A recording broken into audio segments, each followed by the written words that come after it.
So hello guys, welcome back to my channel, and today we are going to study about is matter around us pure.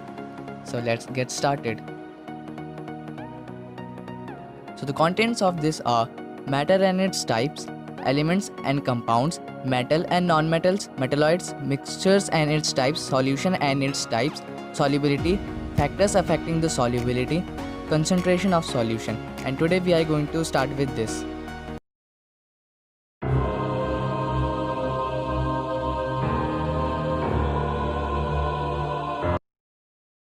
So as we all know that anything that occupies space and have mass is known as matter. It can be solid, liquid or gas.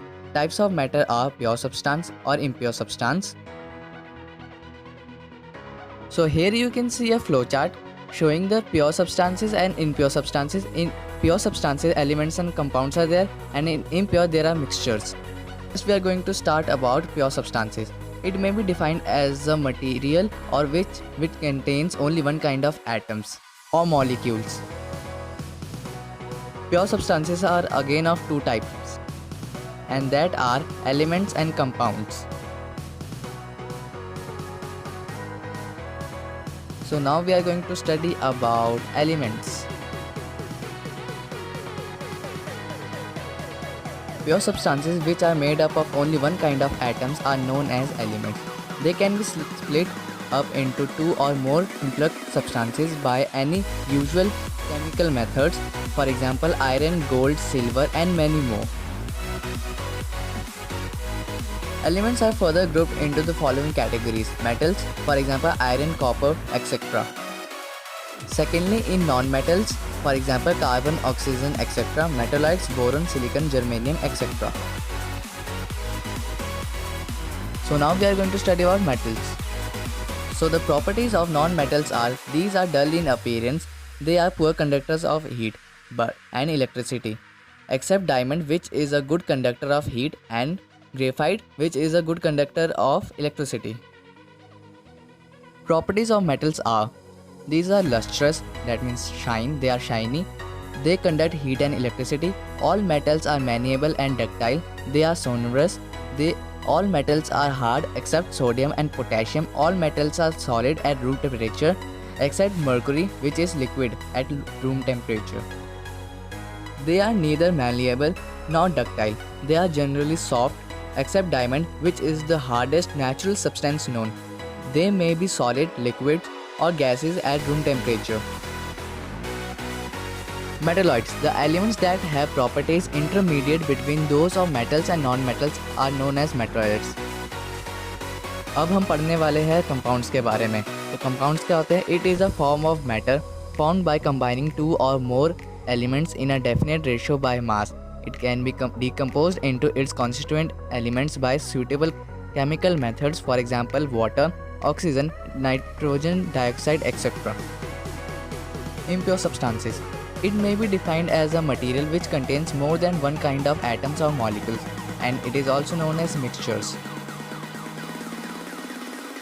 So now we are going to study about mixtures. A mixture is a material which contains two or more different kind of particles, atoms or molecules which do not react chemically but are physically mixed together in any proportion. Types of mixtures. It is of two types, homogeneous and heterogeneous. Here you can see difference between homogeneous and heterogeneous mixture. All the components of the mixture are uniformly mixed, they are homogeneous, and all the components of mixtures are not truly mixed, they are heterogeneous mixture. So you can just take out your notebooks and you can just copy it.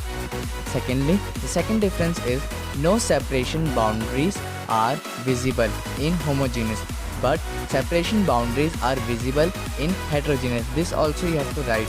This is the second difference. And the third difference is it consists of a single phase, and in heterogeneous it consists of two or more phases. In example for homogeneous are sugar dissolved in water and air in sand, and common salt is example for heterogeneous.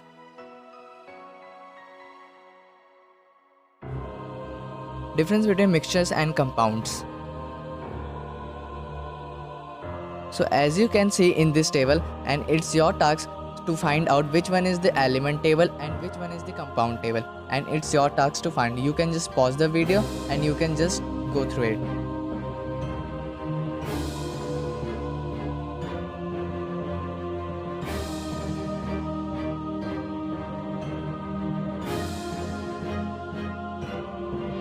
So now I've got some questions for you. Give reasons for the following. Copper is used for making electric wires, and second, graphite is used for making electrode in a dry cell. If you know the answer, then comment on the comment box, and if you have any doubt related to this, you can just ask me.